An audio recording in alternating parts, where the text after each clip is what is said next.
রাতারাতি বাংলাদেশের ইতিহাসে নজিরবিহীন ঘটনা ঘটে গেছে।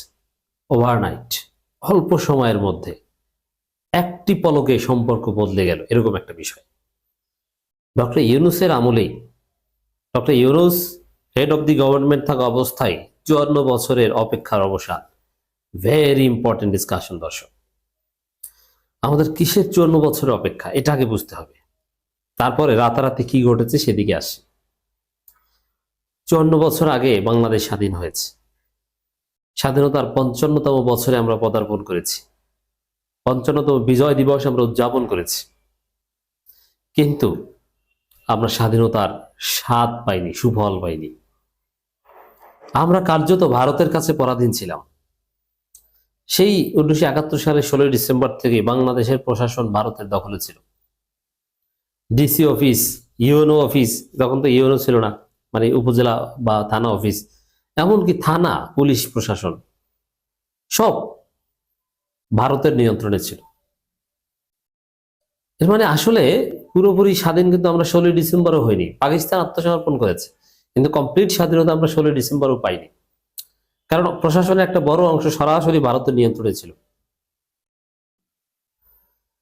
একটা পর্যায়ে শেখ মুজিবের দৃঢ়তার কারণে ভারতকে বাংলাদেশ থেকে পাঠিয়ে দিয়েছে, কিন্তু পরোক্ষভাবে ভারত আমাদেরকে নিয়ন্ত্রণ করা শুরু করেছে। আমাদের একটা সংবিধান হয়েছে, এই সংবিধান ভারত এক প্রকার চাপিয়ে দিয়েছে। ধর্ম নিরপেক্ষতাবাদ ভারত নিজেরা ঢুকানোর আগে বাংলাদেশকে ঢুকিয়েছে। ভারতের চিন্তা দর্শনের মাধ্যমে একদম ভারতীয় একটা সংবিধান আমাদের উপর চাপিয়ে দিয়েছে। এরপরে যারাই ক্ষমতা এসেছে তাদেরকে ভারতের কথা অনুযায়ী চলতে বাধ্য করেছে, যারা উল্টাপাল্টা করেছে তাকে হত্যা করেছে। যেমন জিয়াউর রহমান ভারতের আধিপত্যবাদের বিরুদ্ধে সোচ্চার ছিলেন, যার ফলে তিনি রাজাকারদের নিয়ে দল গঠন করেছিলেন, স্বাধীনতা বিরোধীদের নিয়ে ভারতকে বার্তা দেওয়ার চেষ্টা করেছিলেন, কিন্তু সেই জিয়াউর রহমানকে ভারত হত্যা করেছে। জিয়াউর রহমান হত্যার সাথে ভারত জড়িত ছিল। পরবর্তীতে যারাই ক্ষমতা আসে কেউ ভারতের স্পিয়ার অফ ইনফ্লুয়েন্স থেকে বের হতে পারেনি। একটা পর্যায়ে পুরো বাংলাদেশ মনস্তাত্ত্বিকভাবে ভারতের বশ্যতা স্বীকার করেছে, বিশেষ করে যারা ক্ষমতায় আসে তারা।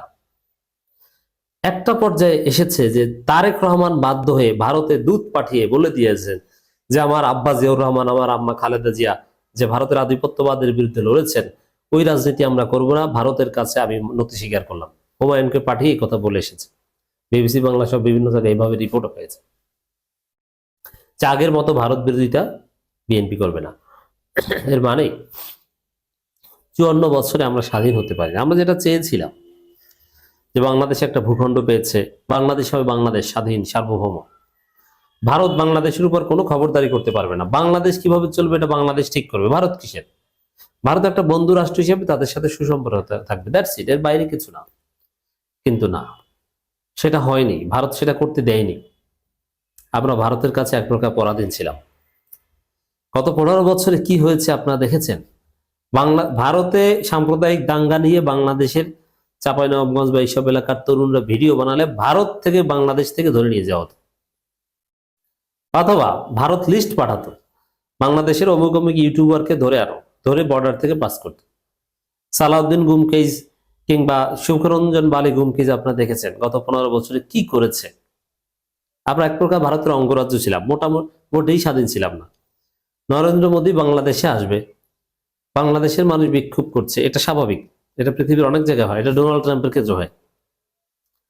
সেটাকে কেন্দ্র করে ভারতের নির্দেশে বাংলাদেশে কত মানুষকে হত্যা করা হয়েছে, কত মানুষের জীবন শেষ করে দেওয়া হয়েছে, বছরের পর বছর জেল খাটতে হয়েছে। সেই রফিকুল ইসলাম মাদানি আরো অনেকের কি অবস্থা হয়েছে আপনারা দেখেছেন। তো দর্শক, আরো হাজারো এক্সাম্পল আছে যেটা থেকে প্রমাণিত হয় যে গত 15 বছর আসলে আমরা স্বাধীন ছিলাম না, আমরা ভারতের অঙ্গরাজ্যের মতো ছিলাম, স্যাটেলাইট স্টেটের মতো ছিলাম। কিন্তু 5 আগস্ট আমাদেরকে আবার স্বপ্ন দেখিয়েছে যে না, বাংলাদেশ হবে বাংলাদেশ, বাংলাদেশ হবে স্বাধীন সার্বভৌম, আমরা ভারতের বশ্যতা মানব না। দর্শক, এরপরে ভারত সাময়িক পরাজয় স্বীকার করলেও তারা একদম পিছু হটেনি। ভারত এই দীর্ঘ 54 বছরে অনেক দালাল তৈরি করে রেখেছে। সেই দালালদের মাধ্যমে সফটলি তাদের স্বার্থ হেজিমনি ধরে রাখার চেষ্টা করেছে। কিন্তু শরীফ ওসমান হাদির রক্ত